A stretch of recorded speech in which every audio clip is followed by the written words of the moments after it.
Hello everyone. So I hope you all are doing well. So in this video we are going to start our जो CBSE ने हाल ही में sample question paper जो release किए हैं either is basic और standard we are going to start with basic one. Okay, so basic cover करेंगे इस वीडियो में.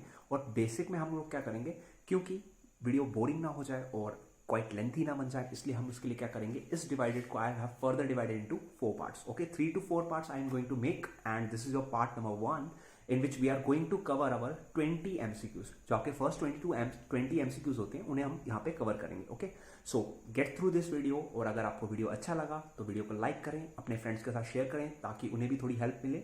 ओके, और फर्स्ट टाइम हमारे चैनल पे विजिट किया है तो चैनल को प्लीज़ सब्सक्राइब करें और बेल आइकन को प्रेस करें, क्योंकि हम आपके लिए यूं ही वीडियोस आगे भी लाते रहेंगे. ओके, तो चलते हैं अभी विदाउट वेस्टिंग एनी टाइम, चलते हैं सीधा बोर्ड की तरफ. तो चलिए हमारा रहा पहला क्वेश्चन, रीड कर लेते हैं इसको. If two positive integers p and q can be expressed as p equal to ab square and q equal to aq b where a and b are prime numbers, then LCM of p comma q. So हमें क्या करना है, LCM find करना है. दो numbers हमें दे रखे हैं, तो आइए देखते हैं इसका सॉल्यूशन क्या होगा. तो सॉल्यूशन देखने के लिए बने रहिए. तो सॉल्यूशन देखिए, सबसे पहले हमने क्या किया, दोनों नंबर्स को जो हमने है वो अलग अलग करके लिख लिया. मैंने p को लिख लिया ए बी स्क्वायर और p आप देख ए बी स्क्वायर का हम लिख सकते हैं a into B. Similar A Q B जो हमारा q है उसको हम लिख सकते हैं a इंटू बी. अब एलसीएम लेकर निकालते समय ध्यान रखना है आपको, एलसीएम निकालते समय क्या करना होता है हमें, कॉमन वाली टर्म्स जो देखिए आपको दिख रहा है सामने ए और बी, तो ये हमारी आ गई कॉमन टर्म्स. और उसके बाद जो पीछे की टर्म्स रखती है वो हम एज इट इज़ लिख देते हैं. तो मैंने सारी की सारी लिख चुकी हैं. अब सबको मल्टीप्लाई करते हैं तो हमारे पास ए 3 बार आया है तो बन जाएगा ए क्यूब, और b 2 बार आया है तो बनेगा b square. So option compare कर लीजिए, a cube b square. So option C आपका यहाँ पे राइट आंसर हो जाएगा. सो ये हो गया हमारा part 1. Okay, so second part देख लेते हैं अभी. ओके चलिए, तो सेकंड क्वेश्चन हमारे पास आ चुका है. What is the greatest possible speed at which a man can walk 52 kilometre and 91 kilometre in an exact number of hours. So आपको देख लीजिए क्या करना है. यहाँ पे एक आदमी है जो कि दौड़ रहा है, बहुत तेज दौड़ रहा है वो. ओके, और उसको क्या डिस्टेंस कवर करना है, उसको दो डिस्टेंस कवर करना है, that is 52 kilometre and 91 kilometre. अब we have to find it out कि जो उसकी ग्रेटेस्ट पॉसिबल स्पीड होगी वो क्या होगा. अब स्टूडेंट्स रिमेंबर वन थिंग, हमने दो वर्ड पढ़े थे, एक होता है ग्रेटेस्ट और एक होता है स्मॉलेस्ट. और ग्रेटेस्ट के लिए you always remember we have to find HCF. So HCF निकालेंगे. तो देख लेते हैं इसका सॉल्यूशन सॉल्व करते हैं अभी. ओके, सो ध्यान से देख सकते हैं आप यहाँ पे हमारे पास क्या आ चुका है. तो देखिए HCF ऑफ 52 एंड 91 लिखा. सो 52 को आप जानते हैं क्या लिख सकते हैं, 13 इंटू 2 इंटू 2, और 91 को आप लिख सकते हैं 13 into 7. And remember that HCF क्या होता है, दोनों का कॉमन. तो कॉमन फैक्टर आपको यहाँ 13 नज़र आ रहा है, तो आंसर हो जाएगा C, that is 13 kilometre. So I hope ये वाला पार्ट आपको क्लियर हो चुका होगा.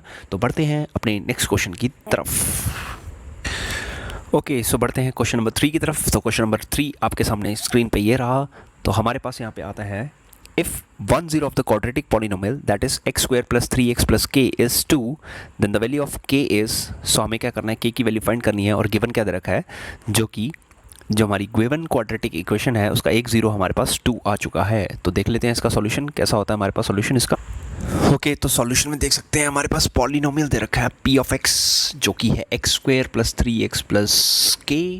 अब क्योंकि हमें बता रखा है कि जो 2 है वो इस पॉलिनोमियल का क्या है, 0 है, तो दैट मीन्स अगर हम 2 की वैल्यू x की जगह पे रखते हैं तो हमारे पास क्या आ जाएगा, इस पॉलिनोमियल की वैल्यू 0 हो जाएगी. तो वही कि हमने की दिया x की जगह 2 का square plus 3 into 2 plus k equal to 0. तो वैल्यूज पुट करने पे हमारे पास क्या बन गया, 4 प्लस 6 प्लस k. अब 4 प्लस 6 होता है हमारे पास 10, तो 10 प्लस k इक्वल टू 0 हो गया. तो k की वैल्यू आपके पास आ जाएगी फाइनली -10. सो आपका ऑप्शन B करेक्ट हो जाएगा यहाँ पे. सो B option is the right answer. So I hope आपको ये चीज़ क्लियर हो चुकी होगी. ओके, बढ़ते हैं नेक्स्ट क्वेश्चन की तरफ. ओके, बढ़ते हैं क्वेश्चन नंबर 4 की तरफ. तो 4 कैसा है हमारे पास, graphically the pair of equations given by. तो हमारे पास दो इक्वेशन दे रखी है और remember that nature of lines आपको याद होगा, नेचर ऑफ लाइंस हमने पढ़ा था. Okay, so nature of lines क्या कहता है, अगर a1/a2 is equal to b1/b2 equal to c1/c2 हो जाए तो हमारे पास लाइंस क्या हो जाती हैं, लाइंस हो जाती हैं हमारे पास intersecting at infinitely many points. Okay, तो हम इसको देखेंगे कि क्या होता है यहाँ पे, और इसी के बेसिस पे हम इसको जज करेंगे कि इसका नेचर क्या होता है. ओके, सो 6 डिवाइड बाई 2 किया आपको मिल जाएगा 3. ओके, -3 बाई किया आपने, अगेन आपको मिल जाएगा. सो यहाँ पे रेशोज़ हमारी 2 इक्वल आ रही है. मैं आपको करके दिखाता हूँ एक्चुअल में इसका आंसर क्या होगा, देख लेते हैं. So as you can see here, यहाँ पे हमारे पास A1 की वैल्यू 6 है, B1 की -3 है, C1 की 10 है और A2 की 2 है, B2 की -1 है और C2 की 9 है. सो हमने रेशो लिया, सो 6/2 हो जाएगा 3, -3/-1 माइनस माइनस कैंसिल हो जाएगा, आपके मिल जाएगा 3 और लास्ट वाला जाता है आपके पास 10/9. ओके, सो क्योंकि हमारे पास पहली दो रेशोज इक्वल है, A1/A2 equal to B1/B2, but third वाली जो है वो नॉट इक्वल्स के आ रही है, तो लाइन्स हमारे पास हो जाएगी पैरेलल. तो आपके पास जो करेक्ट आंसर हो जाएगा वो हो जाएगा B part. So I hope ये वाला पार्ट भी आपको क्लियर हो चुका होगा. तो बढ़ते हैं अपने अगले क्वेश्चन की तरफ. ओके, नेक्स्ट क्वेश्चन 5 रीड कर लेते हैं. If the quadratic equation x² + 4x + k = 0 has real and equal roots, so then आपको k की वैल्यू फाइंड आउट करनी है. अब क्लास रिमेंबर दैट हमारे पास यहाँ पे केस क्या आता है, हमारे पास केस आता है d = b² - 4ac. So remember that case, जब भी हमारे पास डिस्क्रिमिनेंट इक्वल टू 0 हो जाता है तो उस वाले केस में हमारे पास नेचर क्या रहते हैं, इक्वल आ जाते हैं. तो इस क्वेश्चन को कर लेते हैं हम, देखते हैं अभी कैसा कर सकते हैं इसको. ओके, सो मैं आपको सोल्यूशन पार्ट दिखाता हूँ. ओके, सो रिमेंबर अभी मैंने थोड़ी देर पहले कहा डिस्क्रिमिनेंट 0 हो जाता है जब भी आपके पास रूट्स इक्वल आते हैं. तो वही किया हमने, b² - 4ac की वैल्यू 0 हो जाएगी और आपके क्वेश्चन में b की जगह 4 है तो 4 का स्क्वायर -4 × 1 × k हो जाएगा, इक्वल टू 0 हो जाएगा. तो आपके पास मिल जाएगा 16 - 4k, -4 को वहाँ शिफ्ट करेंगे तो 4k बन जाएगा, आपको पास 16/4 हो जाएगा k की वैल्यू और k की वैल्यू हो जाएगी आपके पास 4. सो ऑप्शन हमारा C करेक्ट हो जाएगा इस पार्ट का right answer. So I hope ये वाला पार्ट क्लियर हो चुका होगा. तो बढ़ते हैं अगले पार्ट की तरफ. ओके, सो नेक्स्ट क्वेश्चन आता है the perimeter of a rectangle, perimeter of a triangle with vertices 0,4, 0,0 and 3,0. So what you have to do, आपको पेरीमीटर फाइंड आउट करना है. ट्राइंगल आपको दे रखा है. Okay, so remember that distance formula जो आप करेंगे चैप्टर 7 में, दैट इज़ कोऑर्डिनेट ज्योमेट्री. तो डिस्टेंस फार्मूला रिमेंबर दैट, और हम लोग क्या करेंगे, तीनों साइड्स को डिस्टेंस फार्मूला के जरिए हम फाइंड आउट कर लेंगे और once we have that we can easily find out the perimeter of it given triangle. तो क्या करेंगे, पेरीमीटर फाइंड आउट करेंगे. कैसे करेंगे आइए देखते हैं अभी. सो ध्यान से देखिए क्वेश्चन पे. तो मैंने तीनों वर्टिसेस मार्क कर दिए, मैंने ट्राइंगल का नाम रख दिया ABC. Okay, so this is your A, B and C vertices जो कि 0,4, 0,0 एंड 3,0. तो स्टार्टिंग विद AB मैंने लगा दिया formula, distance formula, that is your x2 - x1 का whole square plus y2 - y1 का होल स्क्वायर. सो हमने वैल्यूज पुट की और यहाँ पे वैल्यू फाइंड कर दिया, हमें मिल गया 4 यूनिट्स. ओके, सिमिलरली मैंने AC फाइंड किया. AC फाइंड करते समय दिस इज योर x2 3 - 0 का स्क्वायर एंड हो जाएगा 0 -4 का square. Okay, so again distance formula apply करके we have got √25 that is 5 मिल गया हमें. ओके, सो सिमिलरली BC भी फाइंड कर लिया. BC में अगेन डिस्टेंस फॉर्मूला अप्लाई किया, सो हो गया हमारे पास x2 - x1 का स्क्वायर प्लस y2 - y1 का स्क्वायर. सो आंसर हो गया हमारे पास √9 जो कि होता है 3 units. And now you are having all the 3 sides, so we have to calculate the perimeter. और पेरीमीटर आप जानते हो, पेरीमीटर का मतलब होता है sum of all sides of a triangle. तो तीनों की साइड्स हमने कैलकुलेट कर लिया है यूजिंग डिस्टेंस फॉर्मूला. तो तीनों को ऐड किया, 4 + 5 कितना हो गया 9 और 9 और 3 कितना हो गया 12 हो गया. सो ऑप्शन जो हमारा करेक्ट है वो आ जाएगा option B. So B part is the right answer. So I hope ये चीज़ आपको क्लियर होगी. और स्टूडेंट्स, अगर आपको मज़ा आ रहा है वीडियो देखने में, क्वेश्चन समझ आ रहा है, तो वीडियो को आप लाइक कर सकते हैं और अपने फ्रेंड्स के साथ शेयर कर सकते हैं. ओके, तो चलिए भाई, लाइक करना हो चुका है अब, तो बढ़ते हैं अगले क्वेश्चन की तरफ. सो next question, if in a triangle ABC and DEF, AB/DE जो है वो BC/FD के बराबर है, तो then they will be similar when. तो हमें पास एक ट्राइंगल दे रखा है जो है ABC और DEF. तो यहाँ पे जो करस्पॉन्डिंग साइड्स है वो हमें दे रखी है कि कौन कौन सी साइड्स प्रोपोर्शनल है और हमें बताना है कि कौन सा एंगल इक्वल होने की वजह से हमारी साइड्स हैं वो क्या हो जाएंगी, हमारे जो ट्राइंगल्स हैं वो क्या हो जाएंगे, सिमिलर हो जाएंगे. तो ध्यान से देखते हैं, डायग्राम ड्रॉ करके इसको देखेंगे अच्छे से और किस तरह से हमारा क्वेश्चन सॉल्व होता है उसे भी देखते हैं. ओके, सो मैंने यहाँ पे फिगर में 2 ट्राइंगल्स ड्रॉ कर दिए हैं. सबसे पहले मैंने ड्रॉ कर दिया ABC और दूसरा मैंने जो ड्रॉ किया है that is your DEF. Okay, ध्यान से पढ़ते हैं. सबसे पहले हमने साइड लिया AB/DE, this is given to you, ये हमें गिवन दे रखा है AB/DE equal to BC/FD. So AB से BC जाना है तो हमें ये वाला एरो इस तरह से फाइंड आउट करना पड़ेगा. ओके, नेक्स्ट आपको DE से FD जाना है तो हमें इस तरह फॉलो करना पड़ेगा. तो आप क्लियरली देख सकते हैं कि दोनों साइड्स के बीच का एंगल ये वाला आया और यहाँ पे एंगल ये वाला आया है. तो हमारा जो एंगल B है वो जो एंगल D के बराबर हो जाएगा. तो हमारा जो ऑप्शन C है that will be a right answer. तो अगर हमें ये बीच का एंगल मिल जाता है इक्वल, तो हमारा जो ट्राइंगल ABC है और जो ट्राइंगल DEF है ये दोनों के दोनों क्या हो जाएंगे, हमारे पास सिमिलर हो जाएंगे. ठीक है, तो आई होप ये वाला क्वेश्चन आपको क्लियर हो चुका होगा. तो बढ़ते हैं अगले क्वेश्चन की तरफ. ओके, सो नेक्स्ट क्वेश्चन देख लेते हैं. Question number 8, in which ratio the y-axis divides the line segment joining the points 5, -6 and -1, -4. अब क्लास रिमेंबर दैट पॉइंट जो हमारे पास y-axis पे है, और रिमेंबर दैट अगर कोई भी पॉइंट y-axis पे आता है तो उसका x कोऑर्डिनेट क्या हो जाता है, 0 हो जाता है. ओके, तो सबसे पहले हमारे पास रेशो हमें फाइंड आउट करनी है. सो ये हमारा अगेन कोऑर्डिनेट ज्योमेट्री के सेक्शन फॉर्मूला का क्वेश्चन है. सो सेक्शन फॉर्मूला में how you do that, so हम क्या करते हैं, let the ratio as k:1.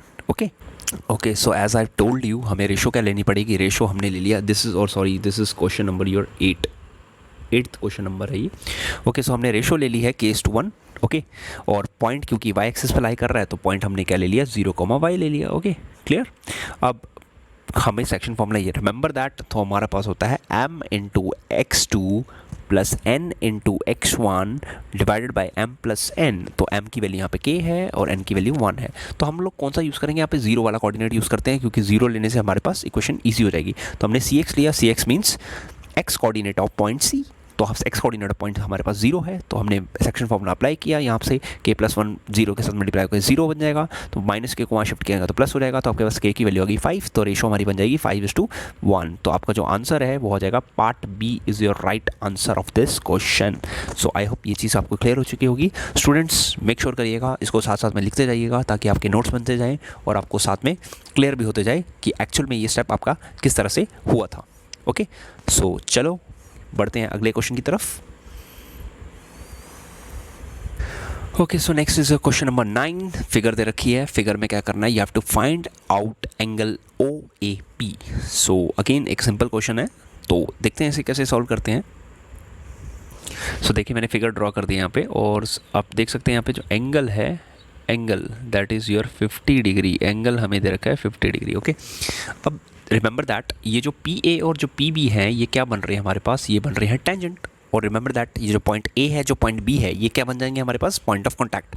अब जो पॉइंट ऑफ कॉन्टैक्ट जो होता है वहाँ पे जो रेडियाई और हमारे पास जो टेंजेंट के बीच में एंगल बनता है वो 90 हो जाता है. तो this angle is your whole 90 and this whole angle is your 90. अब रिमेंबर दैट अगर ये 90 निकल गया तो 180 और 50 कितना होता है आपके पास, 230. तो 230 में कितना प्लस करेंगे कि 360 बन जाए 130. तो आपका जो बीच वाला एंगल है, एंगल AOB आपके पास मिल जाएगा, दैट इज़ दिस वन. हमें कितना मिल जाएगा, 130 मिल जाएगा. ओके, सो नेक्स्ट मैंने क्या किया, फिगर ड्रॉ कर ली है अच्छे से. ओके, सो AOB की मैंने ट्रायंगल की फिगर ड्रॉ कर ली है. अब AOB में आप देख सकते हैं जो OA है और जो OB है ये रेडियस ऑफ सेम सर्कल बनेगा, तो ये इक्वल हो जाएगा. अब रिमेंबर दैट ये तो निकल गया हमारे पास ट्रायंगल में बीच में 130 निकल गया, तो पीछे बच गया 50. अब 50 आपको दो इक्वल पार्ट्स में डिवाइड करना है, मतलब OAB और OBA में आपको 50 इक्वल डिवाइड करना है. तो हमारे पास कितना रहेगा, 25 हो जाएगा. सो ऑप्शन आपका A करेक्ट आंसर यहाँ पे बन जाएगा. सो आई होप आपको ये क्लियर हो चुकी होगी. ये आइसोसेलेस ट्रायंगल बन गया, तो इसलिए हमारे पास दोनों एंगल्स क्या हो जाएंगे, इक्वल हो जाएंगे. एंगल OAB और एंगल OBA दोनों के दोनों क्या हो जाएंगे, 50 के आधे हो जाएंगे, दैट इज़ 25 दोनों में पड़ जाएगा. तो आई होप ये चीज़ आपको क्लियर हो चुकी होगी. बढ़ते हैं अपने नेक्स्ट क्वेश्चन की तरफ. Okay, so next question is sine A आपको दे रखा है 1/2. अब रिमेंबर दैट पंडित बद्री प्रसाद हर हर बोले, आपने एक न्यूमेरिक याद किया है, पंडित बद्री प्रसाद हर हर बोले एंड सोना चांदी तोले. Okay, so remember this numeric और you have given this sine. Okay, so sine दे रखा है हमें, तो साइन की वैल्यू क्या होती है हमारे पास. ओके, तो साइन की वैल्यू होती है हमारे पास P/H. कंपेयर करके हमने एक ट्रायंगल बना लिया ABC. ओके, P की वैल्यू हो जाएगी 1 और H की हो जाएगी 2. तो पाइथागोरस थ्योरम से इजीली बेस फाइंड कर सकते हैं, और बेस हो जाएगा पर hypotenuse square minus perpendicular square. तो हाइपोटेनस 2 था, तो 2 का स्क्वायर कर दिया हमने, 4 बन गया. 4 में से 1 निकाल दिया तो आपके बन जाएगा 3. तो B की वैल्यू हो जाएगी, स्क्वायर को शिफ्ट करेंगे रूट बन जाएगा, तो आप B की वैल्यू आपके पास आ जाएगी √3. तो ये आपके पास वैल्यू होगी है √3. अब फ्रेंड्स आपको सेक A कैलकुलेट करना है, और सेक A जो होता है, सेक जो होता है वो किसका अपोजिट होता है, वो हमारे पास अपोजिट होता है कॉस का. और सिंस क्योंकि कॉस हमारे पास होता है B/H, सो सेक आपके पास क्या हो जाएगा, H/B हो जाएगा. तो H की आपकी वैल्यू पास आ जाएगी 2 और B की वैल्यू आ जाएगी पास √3. अब क्योंकि यहाँ पे ऑप्शन गलत हमारे पास ऑप्शन देखने को नहीं मिल रहा है, क्योंकि यहाँ पे मिस प्रिंटिंग हो सकती है, आई होप. नहीं तो यहाँ पे सेक की जगह हमें क्वेश्चन में कॉस पूछ सकते हैं, तो इसलिए मैंने यहाँ पे करेक्ट ऑप्शन नहीं लगा रखा है. तो मेरे हिसाब से ये जो ऑप्शन है ये वाला गलत होना चाहिए ऑप्शन. इसकी जगह होना चाहिए हमारे पास 2/√3. हो सकता है मिस प्रिंटिंग के जरिए क्वेश्चन गलत हो चुका हो। ओके, सो बढ़ते हैं अपने नेक्स्ट क्वेश्चन की तरफ। नेक्स्ट क्वेश्चन नंबर 11 बिल्कुल हलवा क्वेश्चन है, बहुत ही ज़्यादा सिंपल क्वेश्चन है। तो यहाँ पे आपको क्लियरली दिख रहा है कि √3 cos square A plus √3 sin square ए की वैल्यू आपको निकालनी है। तो दोनों को ध्यान से देखिए, आपको √3 कॉमन मिल रहा है, तो √3 कॉमन लेने के बाद आपके बच जाता है cos square A plus sin square ए, जो कि एक आइडेंटिटी होती है जिसका आंसर होता है 1। सो √3 इंटू 1 करेंगे, आपके पास आ जाएगा √3। तो इसका सॉल्यूशन मैं आपको दिखा देता हूँ अभी कैसे होता है सॉल्यूशन। तो सॉल्यूशन देख लीजिए, जैसे कि मैंने आपको कहा, आपने दोनों टर्म्स लिख दी, कॉमन √3 आ गया, तो बीच में बच गया cos square A plus sin square A, और इसकी आइडेंटिटी होती है cos square theta plus sin square theta equal to 1 होता है। तो √3 इंटू 1 √3 हो जाएगा, आंसर बन जाएगा पार्ट सी। बहुत ही एकदम आसान सा हलवा सा क्वेश्चन है ये आपके लिए, बिल्कुल सिंपल आइडेंटिटी यहाँ पे यूज़ की हमने और आंसर निकाल लिया। ओके, तो बढ़ते हैं अपने नेक्स्ट क्वेश्चन की तरफ, that is your question number 12। So question 12 को ध्यान से देखिए, the value of cos 1 degree, cos 2 degree, cos 3 degree, cos 4 degree, so on करके cos 90 डिग्री आपको वैल्यू लेनी है। अब फ्रेंड्स, क्योंकि आप जानते हैं cos 90 की जो वैल्यू होती है वो 0 होती है, और 0 को आप किसी से भी मल्टीप्लाई करें तो आंसर 0 आ जाता है। तो आंसर इसका हो जाएगा, आंसर हो जाएगा इसका हमारे पास part B, that is 0। Okay, so इसका सॉल्यूशन पार्ट देख लेते हैं कैसे होगा सॉल्व, तो देखते रहिए। तो ये रहा यहाँ पे सॉल्यूशन पार्ट। मैंने क्या किया, सिंपली सारे नंबर्स लिख लिए, cos 90 की वैल्यू पुट कर दी। cos 90 होता है 0 को आप किसी से मल्टीप्लाई करें आपका आंसर 0 आ जाएगा। तो हमारे पास ऑप्शन हो जाएगा बी पार्ट, दैट इज़ इस क्वेश्चन का आंसर हो जाएगा B, that is 0। Okay, so I hope ये भी चीज़ आपको क्लियर हो चुकी होगी। पढ़ते हैं अपने नेक्स्ट क्वेश्चन की तरफ। ओके, नेक्स्ट क्वेश्चन नंबर 13 कहता है, if the perimeter of a circle is equal to that of square then the ratio of their areas. तो हमारे पास क्या है, एक पेरीमीटर है सर्कल का, सर्कल के पेरीमीटर को रिमेंबर दैट हम क्या कहते हैं, सर्कमफ्रेंस कहते हैं, और उसकी वैल्यू होती है 2πr, और स्क्वायर का पेरीमीटर 4 इंटू साइड। तो हमें ये दोनों वैल्यूज़ इक्वल दे रखी है, मतलब 2πr और 4s की वैल्यू आपको इक्वल दे रखी है। तो आपसे यहाँ से आप साइड फाइंड आउट कर लेंगे, और नेक्स्ट हमें क्या करनी है, दोनों की रेशियोज निकालनी है, मतलब area of circle divided by area of square निकालना है। ओके, सो इसका सॉल्यूशन देख लेते हैं कैसे करते हैं हम इसे। ओके, सो ध्यान से देखिए, सबसे पहले मैंने क्या किया, एक सर्कल और एक स्क्वायर बना लिया। सर्कल का होता है पेरीमीटर 2πr, और स्क्वायर का होता है हमारे पास 4πr स्क्वायर। ओके, फिर देन मैंने क्या किया, इन दोनों को मैंने क्या किया, इक्वल कर दिया, क्योंकि क्वेश्चन में इक्वल दे रखा था। साइड की वैल्यू निकाली, साइड की वैल्यू आपके पास आ चुकी है कितनी, साइड की वैल्यू आ गई हमारे पास 2 कैंसिल हो गया, तो πr/2 हो गया। फाइनली आपको area of circle divide by area of square निकालना है। एरिया ऑफ स्क्वायर आपके पास होता है πr स्क्वायर, और एरिया ऑफ सर्कल होता है πr square, area of square होता है साइड स्क्वायर। अब साइड की वैल्यू हमने निकाली है πr/2, तो हमने सारी कैलकुलेशन करने से मिल गया आपको 4/π, और रिमेंबर दैट पाई की वैल्यू आपको याद होनी चाहिए, 22/7 होती है, मैंने पुट कर दी, और ये 4 है, ये और 22 दोनों 2 के टेबल से कट हो जाएंगे। सो आपके पास फाइनली जो आपका आंसर है वो आ जाएगा 14:11। ओके, फ्रेंड्स, यहाँ पे मिस्टेक हो चुकी है, तो आपके पास आ जाएगा 14:11, दैट इज़ पार्ट बी हमारा राइट आंसर हो जाएगा यहाँ पे। तो इस क्वेश्चन का हमारे पास पार्ट बी राइट आंसर हो जाएगा। ओके, सो कैसे आएगा वो भी देख लेते हैं। एक बार मैं आपको पूरा स्क्रीन में शेयर कर देता हूँ कि आपको किस तरह से आया है।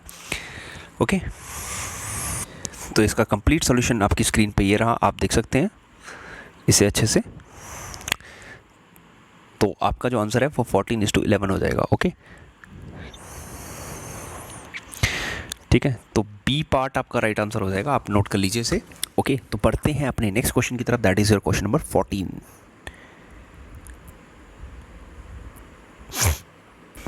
ओके, सो क्वेश्चन नंबर 14 पे ध्यान दीजिएगा। क्वेश्चन नंबर 14 हमें कहता है, if the radii of 2 circles are in the ratio of 4:3 then their areas are in the ratio. तो सिंपल क्वेश्चन है, हमारे पास रेडियस दे रखे 4:3 की रेशियो में, हमें फाइंड करना है देयर एरियाज, और एरिया ऑफ स्क्वायर आपको याद होना चाहिए, एरिया ऑफ स्क्वायर होता है हमारे पास πr स्क्वायर। ठीक है, तो एरिया ऑफ स्क्वायर हमारे पास होता है πr स्क्वायर। तो आपके पास 2 रेडियस हैं, तो दोनों का आपने एरिया निकालना है, और फाइनली क्या कर देना, आपको उनकी रेशियो ले लेनी है। ओके, सो देखते हैं इस क्वेश्चन को हम कैसे कर सकते हैं, देखते हैं इसे। ओके, सो ध्यान से देख लीजिए, रेशियो दे रखी है हमारे पास r1/r2, दोनों रेडियस ले लिए मैंने, जिसकी रेशियो है 4/3। तो area of circle 1, area of circle 2, formula होता है πr1 का स्क्वायर, πr2 का स्क्वायर, पाई दोनों का कैंसिल हो गया, तो पीछे बचा r1 square upon r2 square. तो r1 की वैल्यू 4 है, तो 4 का स्क्वायर कर देंगे 16, और 3 का स्क्वायर इसी तरह से r2 का स्क्वायर करने में 3 का स्क्वायर मिलेगा, दैट इज़ 9। तो हमारे पास रेशियो हो जाएगी, दैट इज 16:9। ऑप्शन सही आंसर हो जाएगा। ओके, सो आई होप ये चीज़ आपको क्लियर हो चुकी होगी। तो बढ़ते हैं अपने नेक्स्ट क्वेश्चन की तरफ। Okay, so next question, the total surface area of A solid hemisphere. अब सॉलिड हेमिस्फेयर और हेमिस्फेयर में फ़र्क क्या होता है, हेमिस्फेयर जो होता है उसकी ऊपर ओपन वाली साइड क्या होती है, हमारे पास ओपन होती है, और सॉलिड हेमिस्फेयर क्या होगा, जिसका ये जो ऊपर वाला साइड होगा ये बंद होगा। और हेमिस्फेयर में आपको एक चीज़ ध्यान रखनी है कि जो हेमिस्फेयर की जो ऊपर वाली साइड होती है दैट इज़ योर सर्कल, और कर्व सरफेस एरिया आपको पता ही है उसका 2πr² होता है, और साथ में ऊपर का एक और πr² मिल जाएगा, तो आपके पास जो टोटल सरफेस एरिया होगा वो हो जाएगा 3πr²। सो दैट मीन्स आपको बोल रहा है इस क्वेश्चन में आपको किसकी वैल्यू फाइंड करनी है, 3πr² की वैल्यू फाइंड करनी है। तो देख लेते हैं इसको कैसे सॉल्व करेंगे। तो देख लीजिए मैंने यहाँ पे टोटल सरफेस एरिया कर दी है। टोटल सरफेस एरिया रहेगा आपका 2πr² + πr², तो बन जाएगा 3πr²। रेडियस की वैल्यू आपको सिंस आपको 7 दे रखी है तो बन जाएगा 3 × π × 7 × 7, तो 7 का 7 × 7 49 हो जाएगा, तो 49 × 3 करेंगे तो आपको आंसर मिल जाएगा 147 π cm²। सो दैट मीन्स आपका आंसर हो जाएगा part D is your right answer. तो इसी के साथ हमारा क्वेश्चन नंबर 15 भी खत्म हो गया है। बढ़ते हैं नेक्स्ट क्वेश्चन की तरफ, that is your question number 16। Okay, question 16 हमें फॉर द फॉलोइंग डिस्ट्रीब्यूशन हमें क्या फाइंड करनी है, the upper limit of the model class. अब रिमेंबर दैट मॉडल क्लास हमारे पास क्या होती है फ्रेंड्स, मॉडल क्लास हमारे पास वो क्लास होती है class with maximum frequency. Okay, so maximum frequency कौन सी है, ये 15:20 वाली है। अब आपको इसमें लोअर लिमिट और अपर लिमिट में लेनी है। लोअर लिमिट हो जाएगी 15 और अपर लिमिट हो जाएगी 20, सो इसका आंसर होना चाहिए आपके पास 20। ओके, सो सॉल्यूशन पार्ट देख लेते हैं इसका भी थोड़ी देर में। सो देख सकते हैं जैसे कि मैंने आपको कहा कि मॉडल क्लास की जो होती है वो मैक्सिमम फ्रीक्वेंसी वाली क्लास होती है, तो यहाँ पे 15 और 20 हमारे पास मॉडल क्लास बन जाएगी, और 15 जो हो जाएगी उसकी लोअर लिमिट हो जाएगी और अब अपर लिमिट आपके पास 20 हो जाएगी, क्योंकि आपसे क्वेश्चन में अपर लिमिट पूछा गया है। सो जो हमारा आंसर है वो हो जाएगा part C, that is your 20। So I hope ये आपको क्वेश्चन क्लियर हो चुका होगा। साथ साथ में नोट करते जाइएगा, और अगर वीडियो पसंद आ जाए तो वीडियो को लाइक करिएगा, अपने फ्रेंड्स के साथ शेयर कीजिएगा, ताकि मैं यूँ ही आपके लिए इसी तरह वीडियोस बनाता रहूँ। ओके, सो चलिए इसी तरह हम बढ़ते हैं नेक्स्ट क्वेश्चन की तरफ, that is your question number 17। Okay, 17 में क्या दे रखा है हमें, if the mean of the following distribution is 2.6, mean आपको दे रखा है और आपको क्या करना है, मिसिंग फ्रीक्वेंसी का ये क्वेश्चन है, आपको missing frequency that is why की वैल्यू यहाँ पे फाइंड आउट करनी है। ओके, सो मिसिंग फ्रीक्वेंसी मीन के लिए हम जब भी याद रखिएगा, जब भी आपके पास मिसिंग फ्रीक्वेंसी आती है तो आपको वही मीन का फॉर्मूला याद रखना है जो आप लोग यूज़ करते हैं, that is summation FI/XI divided by summation FI। तो इसका पूरा का पूरा मैं आपको सोल्यूशन अभी दिखाता हूँ कैसे होगा इसका सोल्यूशन, देखते हैं इसे। ओके, सो सॉल्यूशन देख सकते हैं। सबसे पहले मैंने क्या किया है, यहाँ पे क्लास मार्क अलग कर दिया है। क्लास मार्क आपके पास है 1 2 3 4 5, तो मैंने सारी क्लास मार्क लिख दी है, फ्रीक्वेंसी उनकी लिख दी है। नेक्स्ट आपको FI/XI निकालना है, लेकिन उससे पहले समिशन FI निकाल लीजिए। तो समिशन FI आपके पास आ गया 12 + y। ओके, तो FI/XI सबको मल्टीप्लाई किया FI/XI के साथ, और सबका समिशन करके हमने निकाल के आ गया हमारे पास 28 + 3y। अब मीन का formula remember that summation FI/XI divide by summation FI।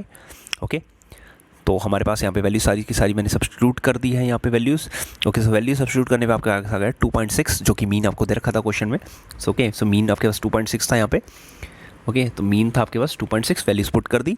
Okay, summation FI/XI की 28 + 3y डिवाइडेड बाय 12 + y।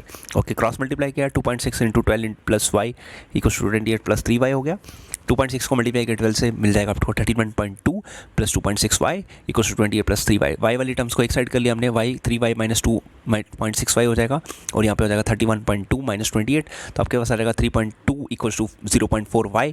सो 0.4 यहाँ पे मल्टीप्लाई हो रहा है, वहाँ जाकर डिवाइड हो जाएगा, और आपके पास फाइनली जो आंसर आ जाएगा y = 8। सो आपका जो करेक्ट ऑप्शन है दैट इज़ योर बी हो जाएगा इस क्वेश्चन में। तो उसको ध्यान से फ्रेंड्स नोट कर लीजिएगा, स्टूडेंट्स इसे साथ साथ में नोट कर दीजिए, ताकि आपको ये क्वेश्चन क्लियर हो चुके। और ये एग्जामिनेशन पॉइंट ऑफ व्यू से काफ़ी ज़्यादा इंपॉर्टेंट क्वेश्चन है, और मैं आपको ऐसे ही बता दूं कि क्योंकि ये सैम्पल पेपर का क्वेश्चन है, सो इम्पॉर्टेंट तो रहेगा ही आपके लिए। ओके, सो चलिए इसी की तरफ बढ़ते हैं नेक्स्ट क्वेश्चन की तरफ। Okay, next is question number 18, जो कि है कार्ड से रिलेटेड, और आपको पता होना चाहिए कि हमारे पास टोटल कार्ड्स कितने होते हैं। टोटल कार्ड्स 52 हैं।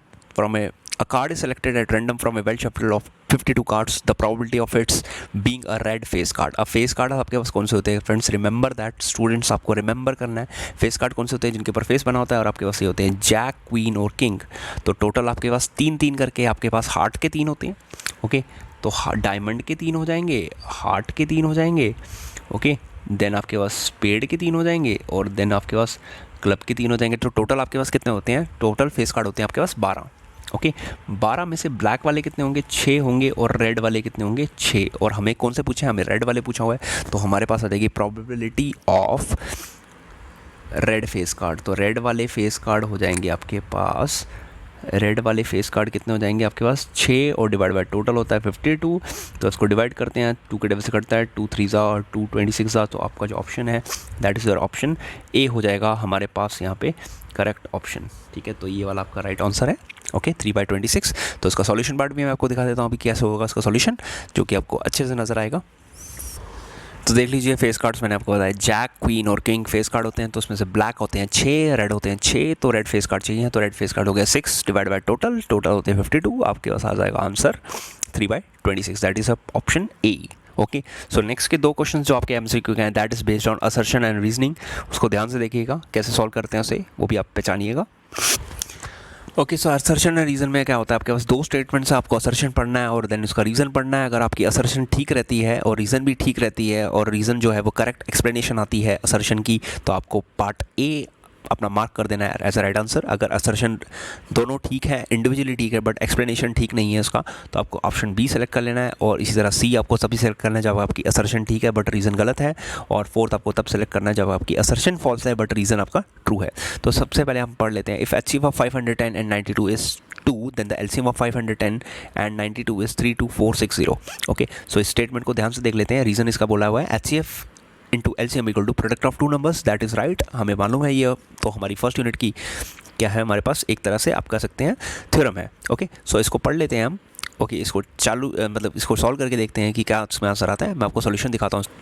ओके, सो HCF ऑफ 502 10 और 92 का 2 दे रखा है, जबकि एलसीएम हमने निकाला तो हमें मिलेगा 23460, जबकि यहाँ पे क्या है 32460। तो आपकी असर्शन तो गलत होगी, क्योंकि असर्शन में आपका एलसीएम बता रखा है 32460, बट एक्चुअल में होता है 23460। ओके, और नेक्स्ट रीज़न मैंने आपको बताया सही होगा, क्योंकि एलसीएम इंटू एचसीएफ होता है हमारे पास प्रोडक्ट ऑफ 2 नंबर्स, और क्योंकि हमारी असर्शन गलत है और रीज़न ठीक है, तो इसलिए ऑप्शन आपके पास हो जाएगा option D is the right answer of this part. This assertion reason के क्वेश्चन का हमारे पास ऑप्शन डी हो जाएगा, क्योंकि यहाँ पे असर्शन गलत है और रीज़न बट सही है। ओके, तो बढ़ते हैं अपने अगले क्वेश्चन की तरफ। ओके, सो एक और असर्शन और रीज़न का क्वेश्चन आ चुका है। The ratio in which the line segment joining 2, -3 and 5, -6 internally divided by x axis is 1, 2। अब रिमेंबर दैट मैंने आपको बताया था, कोऑर्डिनेट ज्योमेट्री का सेक्शन फॉर्मूला का क्वेश्चन है। ओके, जब भी आपको रेशो फाइंड आउट करनी होती है, आप रेशो k/1 लेते हैं, और क्योंकि इसको जो डिवाइड कर रही है वो एक्स एक्सिस डिवाइड कर रही है, और आप रिमेंबर दैट कोई भी पॉइंट अगर एक्स एक्सिस पे आता है तो उसका वाई कोऑर्डिनेट हमारे से 0 हो जाता है। ओके, सो इसका देख लेते हैं हम कि किस। ओके, सो सामने मैंने आपको किया, तो रेशो हमने ले ली k/1। ओके, सो कोऑर्डिनेट हमें दे रखा है x,0 हमने लेट कर लिया, क्योंकि ये पॉइंट एक्स एक्सिस पे आ रहा है, तो रिमेंबर दैट इसका y कोऑर्डिनेट जो होगा वो क्या बन जाएगा, वो बन जाएगा 0। ओके, तो हमने c ऑफ y कोऑर्डिनेट से अप्लाई किया, 0 वाला कोऑर्डिनेट लेने पे काफ़ी ज़्यादा सिंपल हो जाता है। So remember that section formula हमारे पास होता है k × 5 then 1 × -3 divided by k+1। So k+1 वहाँ जाके जो डिवाइड हो रहा है वहाँ जाके मल्टीप्लाई हो जाएगा, तो यू विल गेट 6k - 3 = 0। तो यहाँ से आ जाएगा 6k = 3, और k की वैल्यू आ जाएगी आपके पास 1/2। सो रिमेंबर दैट हमारे पास k की वैल्यू 1/2 आई, तो रेशो हमारी जो रिक्वायर्ड होगी वो हो जाएगी 1:2। तो असर्शन हमारी बिल्कुल ठीक है, और रीज़न जो है वो कहता है कि हमें जो ये स्टेटमेंट है ये हमने किससे फाइंड आउट की गई है, ये हमने सेक्शन फार्मूला से किया, तो हमने बिल्कुल सेक्शन फार्मूला से ही इसे सॉल्व किया है क्वेश्चन को। तो दैट मीन्स इस क्वेश्चन की जो असर्शन है और रीज़न है दोनों सही है, और जो रीज़न है वो करेक्ट एक्सप्लेनेशन है किसकी, असर्शन की। तो आपका पार्ट ए हो जाएगा यहाँ पे right answer. So I hope students ये वीडियो आपको पसंद आया होगा। तो फिलहाल के लिए इस वीडियो को इतना ही रखेंगे, क्योंकि वीडियो ऑलरेडी काफ़ी लेंथी हो चुका है, तो मैं चाहता हूँ कि ये वीडियो ज़्यादा लेंथी ना बने आपके लिए। तो फिलहाल के लिए आप ये 20 क्वेश्चंस अपनी नोटबुक में सॉल्व कर सकते हैं, और इसे बार बार आप प्रैक्टिस कीजिए, ताकि आपको इस टाइप के क्वेश्चंस में कोई डाउट ना रहे। और MCQs मेक श्योर करिएगा कि MCQs आपको क्लियर होने चाहिए। ओके, तो रिमेनिंग जो क्वेश्चंस हैं हमारे सैम्पल पेपर के, जो कि बेसिक मैथमेटिक्स में मैंने सॉल्व किया है, इसके रिमेनिंग जो हैं क्वेश्चंस, वो भी आपको उनका वीडियो जल्दी ही देखने को मिलेगा, इन पार्ट्स मिलेगा, ताकि वीडियोस आपके शॉर्ट रहें। ठीक है, एट लास्ट यही कहना चाहूँगा, अगर आपको वीडियो पसंद आया तो प्लीज़ इस वीडियो कर दीजिए अपने तरफ से लाइक और अपने फ्रेंड्स के साथ शेयर कीजिए। और you can write in comment section if you have any doubt regarding this video. And at last I will say thanks for watching and have a good day.